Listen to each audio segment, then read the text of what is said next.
Okay, this is the second to last lecture, number 8, and we're going to talk about dinosaurs and ancient man today. Should be a lot of fun. Let me go and get started because we've got a lot of material we're going to go through today. The first goal for this session, we're going to expel the myth of caveman. We talked about Neanderthal man and Lucy and some others. And Neanderthal men and Lucy are probably the most famous, half ape, half human. We're going to talk about biblical view of ancient man, genealogy. We're going to talk about the Table of Nations in Genesis chapter 10. We're going to talk about Ussher's chronology. Ussher was an archbishop of England in the 1600s, and he wrote Annals of the World. We'll talk about ziggurats, ancient technology. We'll talk about dragons. I usually go through Behemoth and Leviathan, but I took out my Behemoth section, and I just left the Leviathan in there. But I believe both describe two different dinosaurs. We're going to talk about dinosaur legends and drawings of ends. There's a lot of stuff to go through. So who were the cavemen? Half ape, half human. Here's a community of Homo erectus by Richard Leakey, famous evolutionist. And there they are, barely getting by, just kind of hobbling around, trying to make fire, trying to make these stone implements. And they're not really fully human. Cavemen were basically people that lived in caves. And throughout history, people have lived in caves. And the Malta cave people are examples of that. They lived in caves up until the mid-1800s. Malta is a little island in the Mediterranean Sea. Anthias Kircher in 1637 visited them, and he says, "I go and see them and admire the art which they adorn these caves and how they organize the places where they live." And he noted, well-organized rooms, beds dug out of solid rock, pens for cow, sheep, and donkeys, ovens for baking bread, chimneys, wall cupboards where they keep bread and cheeses. So you can live fairly nicely in a cave, and a lot of people have, even in North America if you visit Colorado. And actually, these people in the mid-1800s were kicked out because the government wanted to charge them taxes. Poor guys. But and also in the Bible, a lot of people have lived in caves when there were difficult times. They found caves as a nice place to weather out the storm. Genesis 19:30, Lot and his daughters dwelt in a cave. We won't talk about what they did there. But Joshua 10:17 said, "The 5 kings are found hid in a cave at Makkedah." And Judges 6:2, the children of Israel made them the dens which are in the mountains, in caves and strongholds. So just because people live in caves doesn't mean they're half ape, half human. Just because they're buried in a cave doesn't mean that they're in any way a missing link. Okay, so let's talk about missing links here. I want to preface this. Missing links are either fully man, fully monkey, or they're hoaxes. You got those 3 options. Someone talks about a missing link. Okay, Nebraska man is a famous one. Someone found a tooth. They said, well, this tooth doesn't look like a monkey, and it doesn't really look like a man, and so it must be a missing link. And so they constructed an entire person, and they called him Nebraska man, from a single tooth. And later it was identified to be that of an extinct pig. Piltdown man was another one that was used for about 40 years to prove evolution.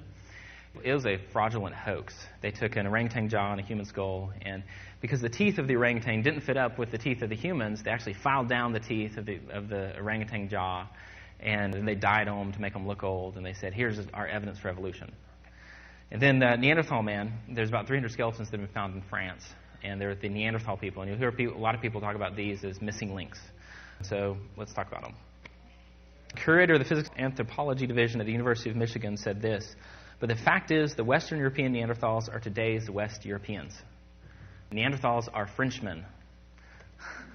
In every respect, the shape of the modern West European skull is closer to the shape of the classic Neanderthal cranium than to any other part of the world." He says, adding, "There is no evidence Neanderthals walked any less erect than modern man.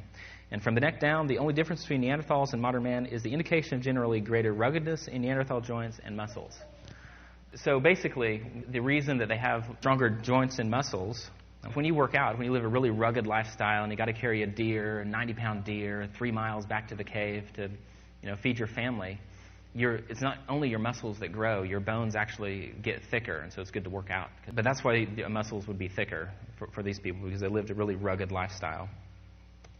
Well, how do we get the pictures they have of the Neanderthals? How do they take the bones and actually produce a Neanderthal person from it?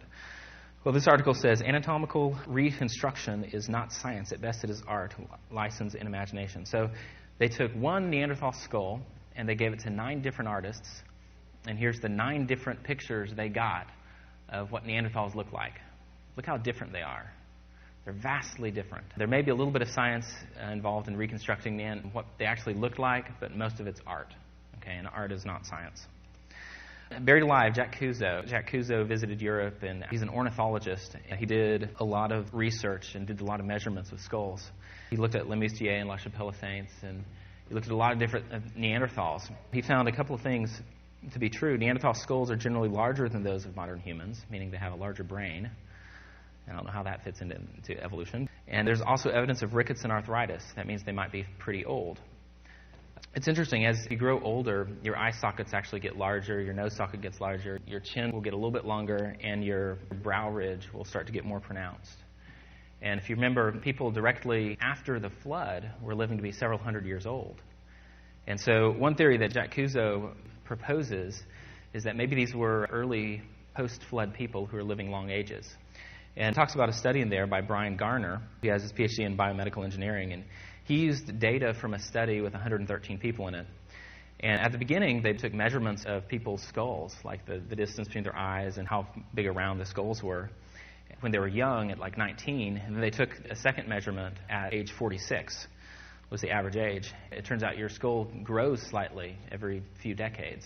It grows a real small amount, but over 200 or 300 years, which is how long people were living for the first few generations after the flood, you can extrapolate that out, and you get skulls that are pretty similar to what the Neanderthal skulls look like, because they're a little bit different than what we see on typical people. So this is just an interesting study.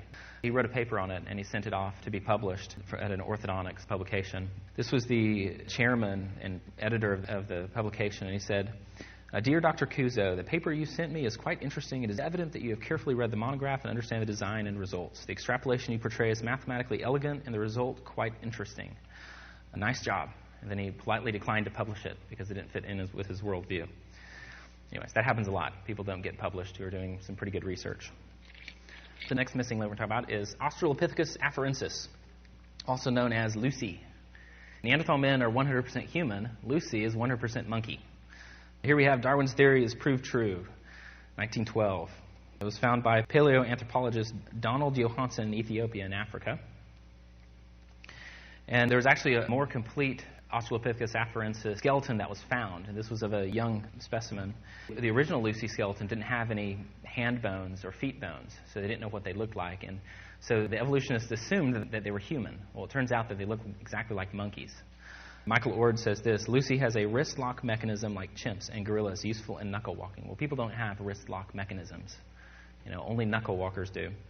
And the fingers and toes of Lucy kind are long and curved like apes, and their arms were long like tree climbers. And the shoulder blade is gorilla-like, designed for tree climbing and knuckle walking. Okay, so this thing is, all the signs seem to indicate that this is a gorilla. So the St. Louis Zoo had a display on there where they're walking upright. They've got feet and hands just like humans, and that's there only because of their bias. And no feet bones or hand bones were found. Dr. David Minton at Washington University said this: "The statue is a complete misrepresentation. I believe they know it's a misrepresentation." Then the director of education at the St. Louis Zoo said this: "Zoo officials have no plans to knuckle under. We cannot be updating every exhibit based on every new piece of evidence. We look at the overall exhibit and the impression it creates, and we think the overall impression this exhibit creates is correct." Okay, what is their job? Okay, if you're a museum curator, you should try to make sure that the exhibits in your museum, and all the museum is a series of exhibits, are as accurate as possible. If Lucy didn't have any hands or feet, and you draw them as human, and then at some point later you have a more complete skeleton that shows, no, they're actually apes, you need to change the exhibit. It's not that hard, guys. I mean, if I was designing a plane, and I designed a plane that didn't fly, and I said, oh, I can't be redesigning this for every plane that doesn't fly, I'd lose my job. Anyway, Dr. David Minton, he did a great video called Lucy, She's No Lady. And I would encourage you to get all of his videos. His videos are fantastic. And I'm going to show an excerpt here. We haven't talked about the hip bone. Basically, Lucy's hip bone looked too ape-like. And you can see what he did here to try to make it look more human. It's actually a PBS special here, so go ahead and play it. The ape that stood up, it was a revolutionary idea.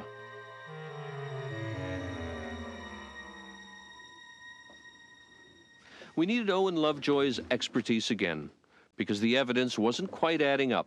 The knee looked human, but the shape of her hip didn't. Superficially, her hip resembled a chimpanzee's, which meant that Lucy couldn't possibly have walked like a modern human. But Lovejoy noticed something odd about the way the bones had been fossilized. When I put the two parts of the pelvis together that we had, This part of the pelvis has pressed so hard and so completely into this one that it caused it to be broken into a series of individual pieces which were then fused together in later fossils.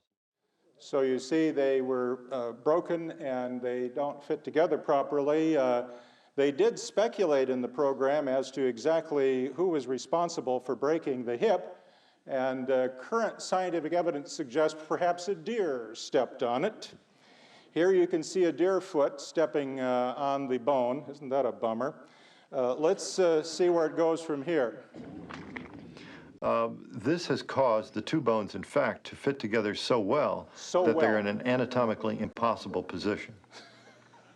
The perfect fit was an illusion that made Lucy's hip bone seem to flare out like a chimp's.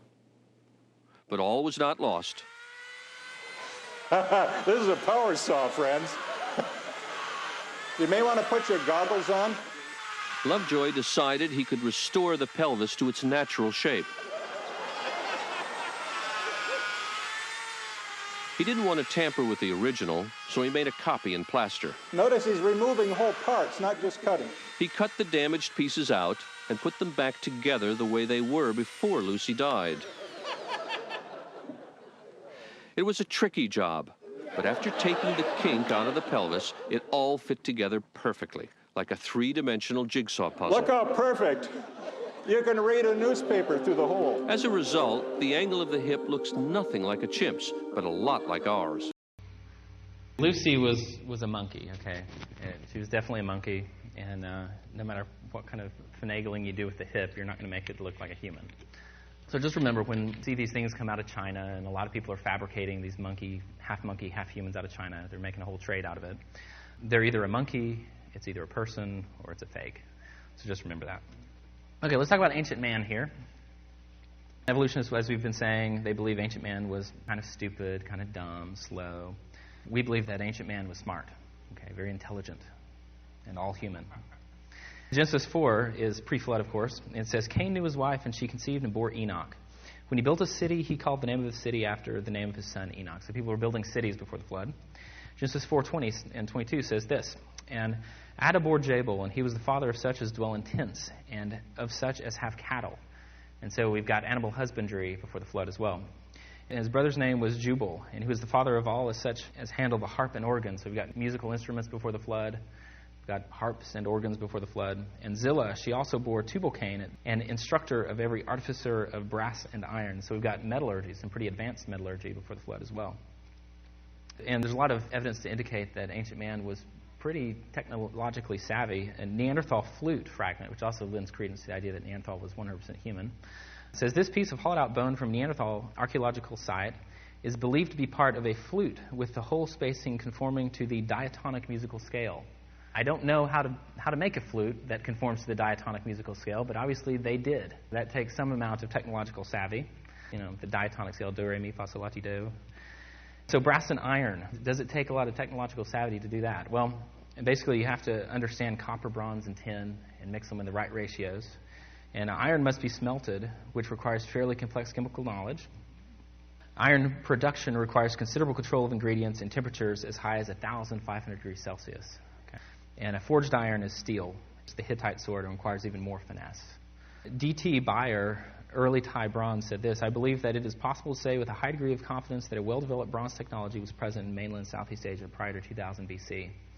So before the flood, we had agriculture, art, science, and animal husbandry. Okay. We had a lot of technology that was there.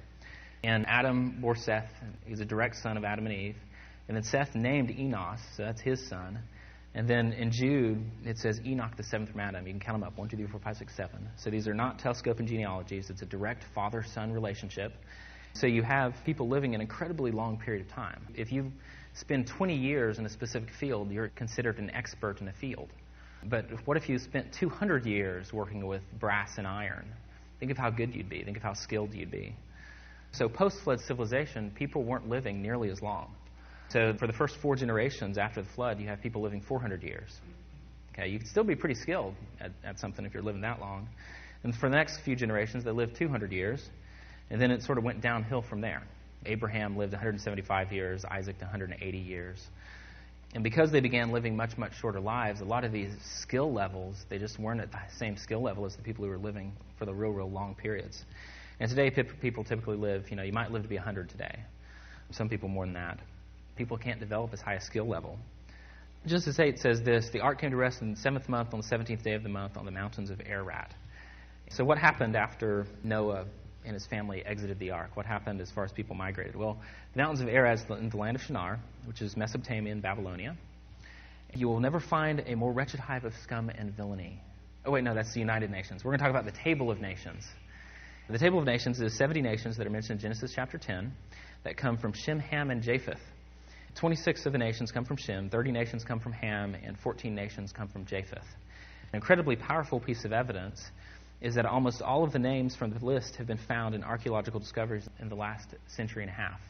Virtually all of these names. This really, really helps confirm the historicity of the Bible. A premier archaeologist had this to say about Genesis 10. His name is Dr. W.F. Albright. Recent Discoveries in Bible Lands says this: it is an astonishingly accurate document, standing absolutely alone in ancient literature without a remote parallel even among the Greeks. So the Bible is very, very accurate. And so who came from Shem? Well, you've got a lot of different people groups that come from Shem. We've got Peleg. We're talking about him. In his day, the earth was divided, as mentioned a couple of places. You got Asher, and I think the Assyrians came from Asher. You've got Eber, and the Hebrew people came from Eber. Hebrew, Eber, they kind of sound a little bit like. Anyway, but that's where we get the Hebrew people. That's the righteous line from Shem. Shem colonized in the Arabian desert area. That's the righteous line. Ham is the patriarch that colonized in Africa. If you're an African American, you're probably partly related to Ham, at least. And so there's a lot of different people groups that came from him. Nimrod is one of the bad people that came from Ham, and he actually was the one who instigated building the Tower of Babel in rebellion against God. You've got Cush, which is Ethiopia. You've got Mizraim, is known as Egypt, and a lot of times in the Old Testament, when they see the word Mizraim, they'll actually translate it Ethiopia. Then the patriarch that lived in Europe is Japheth. So if you're a European American, you're probably a Japhethite, or at least in some way related to Japheth. So you see Tubal, and Tbilisi is, I think, a town in Russia, and so Russians are also from Japheth line as well. You've got Gog, and that has bearing on eschatology with study of Revelation and stuff. But it's interesting, the question is, are there any historical records that confirm these genealogies outside the Bible? And the answer is surprising. It's yes, there is. At least the Japheth line anyways. Shem and Ham, we don't really have any genealogies that go back this far, but with the Japheth line, we seem to have some. Historia Britonum was written by Ananias. He was an 8th century monk, and they were about to enter into the Dark Ages, and there was a war going on in England. These tribes were killing each other, and a lot of ancient documents were being destroyed. Well, Ananias was a scholar, and he gathered up all these documents and translated them from the ancient Welsh and Britain's languages, wrote it in Latin, and just transcribed it directly to try to save as many of these ancient documents as he could. And we're going to read them in Latin here. No, we're not going to read them in Latin. He basically relied on ancient texts from Irish scholars. He admittedly relied on oral tradition in some sections, and made no apparent attempts to edit his sources or even correct some of the obvious discrepancies. And that was after the flood by Bill Cooper. And he merely copied down his sources and passed them on to us. Unlike evolutionists, Ananias gave us everything, warts and all. Okay, so he just copied these down exactly as he sees them. After the Flood was a book written by Bill Cooper. He spent about 20 years in England writing this book, and he had access to a lot of documents and libraries that normal people don't have access to. And after 20 years of research, he wrote this book. It's a fantastic book. And he had this to say. He says, and it further assures us that we are reading these exceedingly ancient documents exactly as Ananias read them.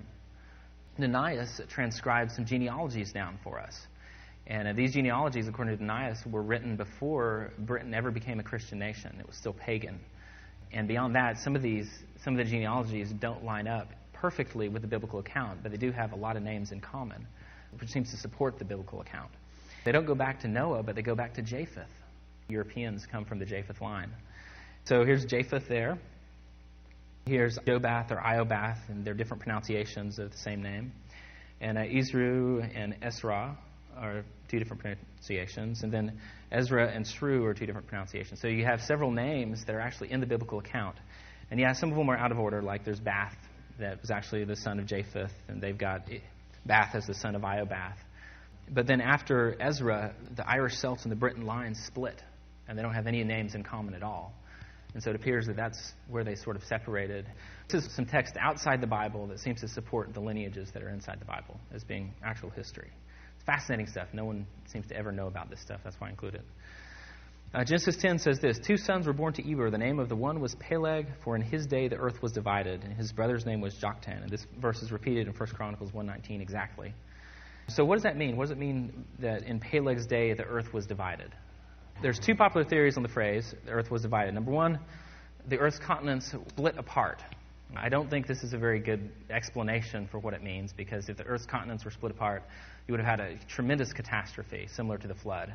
And I don't think that that's what the Bible's trying to describe there. But I do think that the earth was surveyed and boundaries were drawn. I think that's probably a better explanation for what it means for the earth being divided at that point. If you remember what happened at the Tower of Babel, Nimrod and everyone was staying in a centralized location and building a tower up to God. And God didn't like that, and so he said, hey, let me go down there and I'm going to confuse their languages. After he confused their languages, they were probably getting in each other's way. And so they said, hey, let's survey the land. You go over here, you go over here, you go over here, and you go over here. And we'll spread out our separate ways and we'll get out of each other's way. And I think that may be what's being described by, in Peleg's day, the earth was divided. So Nimrod was the man who built the Tower of Babel, and he is the second generation from Ham. So things went downhill pretty quick after the flood. Peleg is the 4th generation from Shem. And so you've got, in Peleg's day, the earth being divided, and so it sort of lines up with when Nimrod would have been alive as well. And Nimrod, by the way, means let us rebel. Okay, and so they were rebelling against God. And he was the first dictator after the flood. His kingdom is Babel, and there's actually a Babel district, which is like the centermost district in Iraq right now. But why build a tower? In Genesis 11:4 says, so that we may make a name for ourselves and not be scattered. Well, God told them to go out and populate the earth, so this is in direct rebellion against God. They want to build a tower whose top may reach unto heaven, which is kind of like saying today, reach out into space or observe the stars. You see a lot of worshiping the sun, moon, and stars and astrology pretty soon after the flood. And the Greek historian Herodotus from 5th century BC said he saw it on his way through Babylon and described it as having 8 levels and standing a colossal 60 meters high. He said he saw it. Today they're called ziggurats. They're ancient towers that were basically built out of stone. And the Urim-Nimmu ziggurat is the oldest one. That was 2100 BC. And that's just a few hundred years after the Tower of Babel. So it's conceivable that this ziggurat looks very similar to the Tower of Babel. There it is there. They're kind of trying to refurbish it so that they can make a tourist trade out of it. We see a lot of astrology, which is not astronomy. Astronomy is actual science. Astrology is a religion based on the stars, a false religion. Now let's talk about Archbishop James Ussher. He lived in the 1500s and 1600s, and he was a brilliant man, and he wrote the book Annals of the World, which is about 2 inches thick, and he wrote it in Latin. It's just recently been translated into English so that we can read it. In Annals of the World, he traced the entire history of man from creation till the present. And he used the Bible as his framework, constructing his framework of history. And then, because he was extremely well-read, he brought in these other documents as to support the details. So he put creation at 4004 BC. And a lot of people laugh at him for doing this, and certainly I don't know whether he's right or wrong. He might be right. He's probably wrong, though. But it's probably around that time. He had specific reasons for picking it, and it wasn't saying that this was absolutely right. He was saying, if I had to pick a date, I'd pick 4004 BC. A lot of old Earth Christians who believe that the Earth is old, make fun of him. And this is from Reasons to Believe by Hugh Ross, and he says, he's got these jokes on here. Much of the confusion about the Earth being created 6 24-hour days can be traced back to this guy, James Ussher, the Anglican Archbishop. There he is, counting his toes, 1, 2, 3, and he's got a big cheese hat on. And they're making fun of him. No, much of the confusion has been created by compromising the Bible, like Hugh Ross. And Archbishop James Ussher, he was a brilliant man, as I said. He entered Trinity College in Ireland when he was only 13. He received his master's degree at age 18. He was ordained a deacon and priest in an Anglican church at age 20, received his Doctor of Divinity at age 26, and he was also appointed chairman of the Department of Divinity at Dublin. It would be difficult now to get a doctorate at age 26, but back then it was an even more difficult task from what I've heard. And Ussher was recognized as one of the greatest scholars of his time, being an expert on Semitic languages and ancient history. Okay, that's not bad for a dunce. But anyways, he wrote this book. He put the flood at 2348 BC.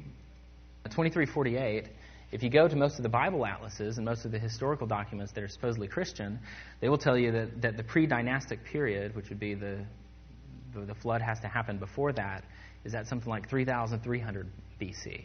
Well, why do they do that? They know that this conflicts with the biblical genealogies. Why are they like this? And there's definitely a discord here between most of the Bible atlases and the biblical genealogy. Well, what they're doing is they're taking the standard Egyptian chronology. And what the standard Egyptian chronology is they take the kingdoms that happened in Egypt and they line them up in consecutive order. And if you overlay the flood, Babel, Abraham, Joseph, and Moses, even Moses leading out the Israelites, none of those events make any sense according to the normal Egyptian chronology. And none of the archaeological dig sites can be dated right. So a revised chronology has been proposed by more than one person. And that says that, Egypt is a fairly large country, and it could be that it was divided into a couple of kingdoms and that they overlapped each other. If you line up the flood, Babel, Abraham, Joseph, and Moses with the new chronology, it happens to match perfectly. Dr. David Down, a field archaeologist, says this: the battle is all about chronology. By the standard chronology, there is no evidence for the biblical record back beyond 700 BC. But by the revised chronology, there is plenty of evidence. It all fits so beautifully. Okay, and obviously I believe in the revised chronology for the Egyptian pharaohs because it happens to match the Bible. Okay, and I take the Bible as my biblical framework, as we should do. But this is interesting. He's saying there's no evidence for any of the events that happened in the Bible before 700 BC. That means there's no evidence for Moses taking out the Israelites from Egypt. There's no evidence for Abraham. There's no evidence for any of the events that occur in the Bible, historical events. So I definitely think that a revised chronology is the right one, or something along those lines. Usher basically put Babel 5 years after Peleg's birth. He had certain reasons for doing that. He quoted Metnatho, who's an ancient historian. He put Babylon being founded soon after the Tower of Babel occurred, the whole incident occurred, and he cites Simplicitus and Porphyry on that. And then he puts Egypt being at 2188, quotes Manasses, in the 2089 BC, Greece got going with Eusebius. So you get just a couple of hundred years after Babel, and all of these civilizations seem to spring up. It's also a good confirmation of the history that's in the Bible. They all happen to have different languages as well. According to Harvard's Chinese Japanese Yinqing Library, the origin of the Chinese written language and culture began 2,500 BC. Why isn't it 10,000 years ago or 20,000 years ago? That's along the same lines as when the flood occurred. I think that they're sort of overestimating how old their culture is. I think it's probably a few hundred years younger than what they're actually quoting there. And this is a big problem for evolutionists, by the way. Evolutionists claim modern man has had the same intellect and capacities for the past 100,000 years. Okay, and if modern man has been the same for the past 100,000 years, why has he not produced 100,000 years of writing, technology, cities, and the rest? We only have a few thousand years of history. We should have 100,000 years of history behind us, but we don't. It's a big problem.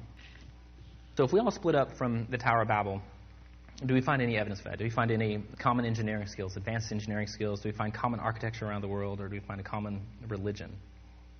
And the answer is yes, we do. There's a lot of technology out there. This is a battery. This is a famous battery that was found in Egypt. And Dr. Paul Craddock says, as far as we know, nobody else has found anything like these. They are an odd thing. They're one of life's enigmas. When they find strange things in the dirt, they call them uparts, out-of-place artifacts. Okay, it's a strange, stupid name, but anyway, that's what they call them. The Ashoka iron pillar is another upart in Delhi, India. It's 6 tons, and it stands 24 feet tall, and it was built in 415 AD. It has absolutely no rust on it. Think about pouring 6 tons of metal all at one time into a 24-foot mold. It takes, quite a bit of technical know-how just to get it right.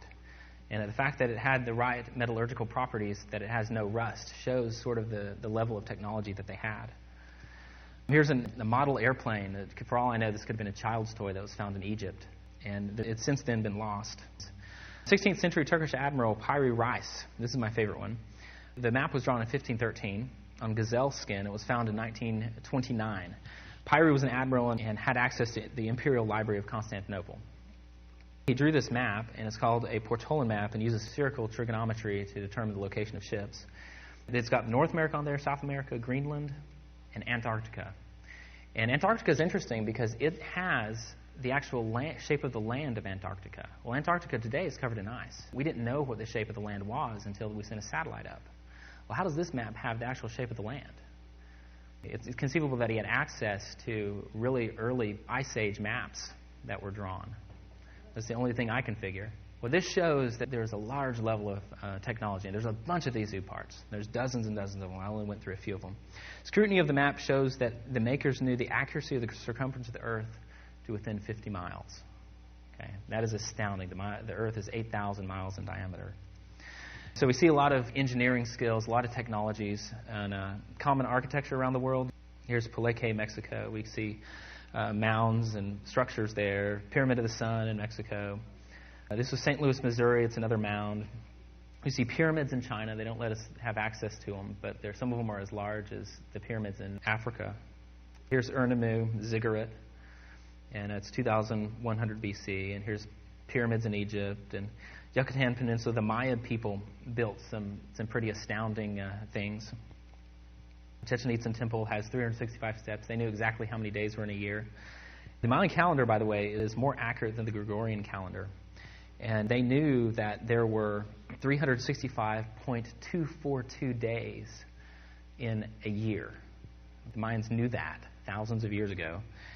By the way, they use a base 20 numbering system. We use base 10, 0, 1, 2, 3, 4, 5, 6, 7, 8, 9. And so they had 20 digits in their numbering system. So the kids had to learn an extra 10. It's recognized as having the most accurate calendar system man has ever known. So these people were very smart. But forget about that. Forget about airplanes. Forget about world maps. They're merely tinker toys. The next thing I want to show you is absolutely astounding. Some of the most enduring structures that we have from ancient times are the rock work that they did.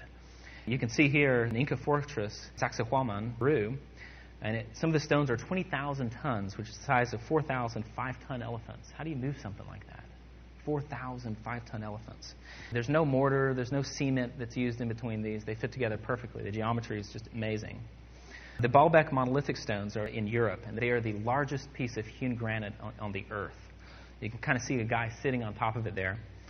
These were transported 3/4 of a mile away from the quarry site. Some interesting facts about the Baalbek. The stone is 2.4 million pounds. Just for comparison, the greatest pyramid stones weigh 400,000 pounds. No one knows who quarried these stones.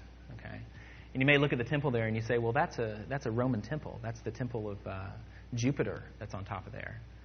Yeah, that's the temple of Jupiter on there, but they don't know that they saw this foundation there. They said, hey, that's a great foundation. Let's build a temple on here. But they don't know who built that foundation. Okay, so we don't know who actually cut these huge stones out of the rock.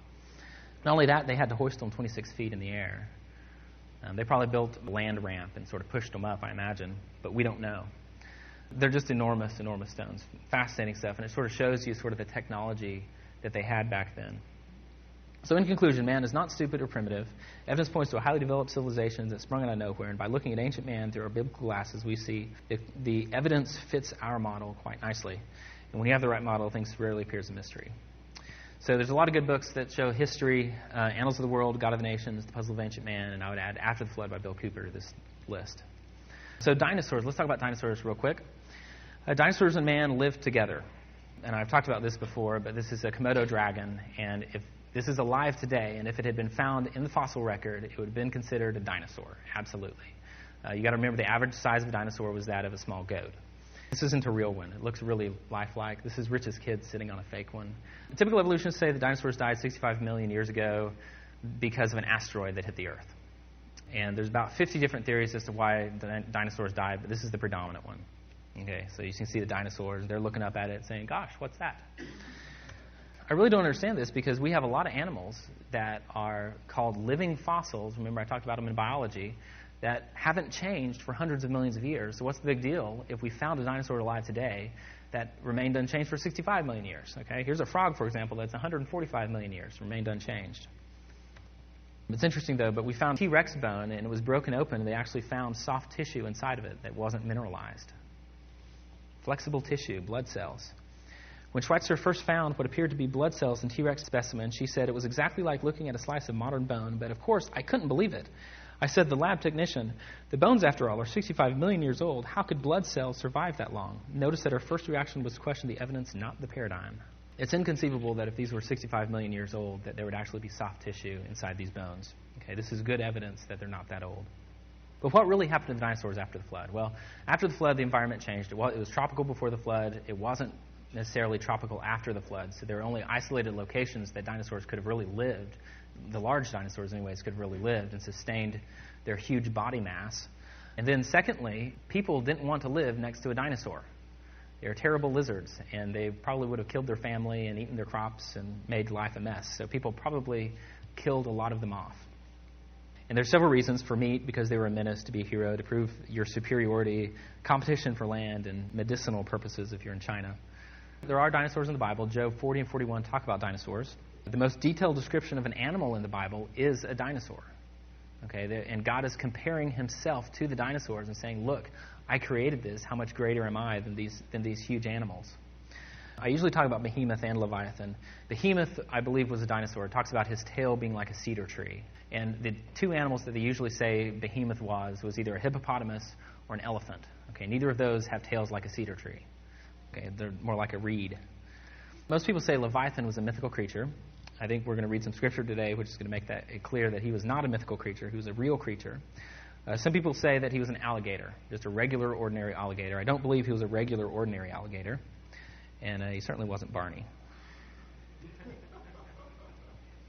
Job 41 says this. This is why some people believe he's a mythical creature. It says, out of Leviathan's mouth go burning lamps, and sparks of fire leap out. Out of his nostrils goeth smoke as out of a seething pot or cauldron. His breath kindleth coals, and a flame goeth out of his mouth. Okay, and so they say, well, that doesn't fit the description of any animal, therefore it can't be an animal. Can't be a real animal. Okay, well, read on. There's an entire chapter here devoted to this animal. It's incredibly long. We're only going to read a few verses. Can you fill his skin with harpoons or his head with fishing spears? Lay your hands on him. Remember the battle. You will not do it again. If he's a mythical creature, Job would say, of course, God, I can't lay my hands on him. He's mythical, and I don't know what you're doing comparing yourself to a mythical creature. Job 41, upon earth there is not his like. Oh, now he's on earth. Okay. Who is made without fear? He beholdeth all high things. He is a king over all the children of pride. So if you read it, it becomes very, very clear that this is an actual creature. Okay. The current idea, CMI had this to say. There's a lot of conjecture about what Leviathan was. Some people think he's a T-Rex. Some people think different things. CMI says this. Creation Ministries International is what CMI stands for. We think that the most promising candidate for Leviathan is Sarcosuchus, a monstrous armor-plated crocodile. Sarcosuchus had an unusual bulbous cavity at the end of its snout that could conceivably have been used for mixing fire-generating chemicals. It's just the one idea. It could be right. It's mentioned in this book, Dragons of the Deep, which is pretty interesting, especially if you've got kids. It's great for them. But this thing stood about 6 foot tall. It was incredibly long, and it had armor on the front of its belly, so you couldn't pierce it with a sword or anything. It was a very, very tough creature. We don't have any of them around today. Are there any modern examples of dinosaurs? And what if dinosaurs and man did exist together? What would that mean? Well, Richard Dawkins from Oxford University says this. If authenticated as human, these bones would blow the theory of evolution out of the water. Nova TV special says this. Dinosaur footprints side by side with humans, finding them would counter evidence that humans evolved long after the dinosaurs became extinct and back up the claim that all species, including man, were created at one time. Okay, I think that they would just claim, look, it's a living fossil. I don't think they'd throw away evolution just because a dinosaur was found living today or lived in the past with man. Dwayne Gish wrote a great book, Dinosaurs by Design. It's great for kids, too. It says, one Chinese legend tells of a famous Chinese man named Yu. After the Great Flood, Yu surveyed the land of China and divided it into sections. He built channels to drain off the water from the sea. He helped make the land livable again. Many snakes and dragons were driven from the marshlands when Yu created the new farmlands. So it talks about them chasing off the dragons, whatever those were. Alexander the Great reported that when he conquered parts of what is now India in 326 BC, his soldiers were scared by the great dragons that lived in the caves. Marco Polo lived in China for 17 years, around 1271 AD, and reported that the emperor raised dragons to pull his chariots in parades. In 1611, the emperor appointed the post of a royal dragon feeder. Sounds like they had dragons to me. Books even tell of the Chinese families raising dragons to use for their blood for medicines and highly prizing their eggs. Not only that, we find a lot of dinosaur art. Australian Aboriginal folklore abounds with dinosaur stories. Here's a painting of the plesiosaur-like creature Yaru by the Kuku-Kalungi tribe of far north Queensland, Australia. The Ishtar Gate from Babylon shows lions and dragons on it. That's from Iraq. Roman mosaic showing two long-necked dragons. You can kind of see them there. They're kind of necking. Slate palette from Hyrcanopolis showing triumph of King Narmer and long-necked dragons. You can kind of see them there. They're kind of in the middle. And what's interesting about this one is everyone's drawn to scale. It leads you to believe that those necks are actually the way they actually look in real life. They're not exaggerated. Brass carvings of dinosaurs on the tomb of Bishop Bell in 15th century cathedral in Cambria, England. This is now covered over because so many people actually came to look at it. They didn't like how many people were coming to the church just to look at the dinosaurs that were drawn on Bishop Bell's tomb. An Anasazi prehistoric and cliff-dwelling museum in Manitou Springs, Colorado, has a pterodactyl head carved in the top of it. Black Dragon Canyon has a pterodactyl carved into the side of the wall. An Indian pictograph from the Grand Canyon that shows some strange animal, and that looks suspiciously like an Edmontosaurus. Definitely not a buffalo. And also, there was a man who pulled unfossilized Edmontosaurus bones from a glacier in Alaska, and is documented in Great Alaskan Dinosaur Adventure. It's sort of a fun, lighthearted account of his trip, but he actually pulled unfossilized bone out of this glacier, and that's the guy that actually did it with his own hands. White Rock Canyon with Natural Bridges National Monument near Landing, Utah. Petroglyphs from the Anasazi who inhabited the area approximately 4,000 to 1,300 years ago. Here's the Anasazi petroglyph. You may not be able to see it very well, but there's an outline that we drew of it. It's definitely an animal with a big, thick tail. Okay, looks kind of like a dinosaur. Here's a Nile mosaic. They've got huge Greek mosaics that are basically little bitty rocks that they glued in these huge panorama things. And this is sort of the corner of it. And you've got these people standing around with shields, and they're standing around this animal that's called Crocodilla paradillus, which is the crocodile leopard. It looks suspiciously like a dinosaur. So in conclusion, dinosaurs are in the Bible. Dinosaurs are in secular history documents. Dinosaurs are on cave walls, pottery, swords, and cloth. We find dinosaurs all kinds of places. So evidence indicates dinosaurs and man did live together. I think there's enough evidence to conclude that. And there's no problems for the biblical worldview regarding dinosaurs, but major problems for the evolutionary worldview. It's kind of sad because dinosaurs have been used to kind of draw kids into evolution for a long time. And they're really marvelous creations of God. And they're really a testament to God's greatness. They're also humbling for us as well. Here's a book. It's called Making Friends with Fossils. And it's got sort of a half-ape, half-human standing there. And it's got a human standing there. And this is a kid's book written for children. And this is what it says in this. It says, "It is important for us to know where we came from and how we got here." Absolutely, I agree with that. And that we are not so special. Yet there is so much misunderstanding about human evolution that it is all too easy for the lunatic fringe to bend the evidence and mislead the unwary. You will be viewed as a lunatic fringe if you believe in the actual history of the Bible. And that's okay because God said the world will hate you. Don't tell my daughter she's not so special. She's very special. Psalms 139 says this, "For you created my inmost being, you knit me together in my mother's womb. I will praise you because I am fearfully and wonderfully made. Your works are wonderful. I know that full well." That's it. Next up, we're going to talk about astronomy. Hopefully I can take it a little bit slower in astronomy. We're going to talk about the Big Bang and a lot of interesting things there. And I guess we have about 5 minutes for questions and answers. Let me go ahead and pray, and I'll open it up for comments or questions.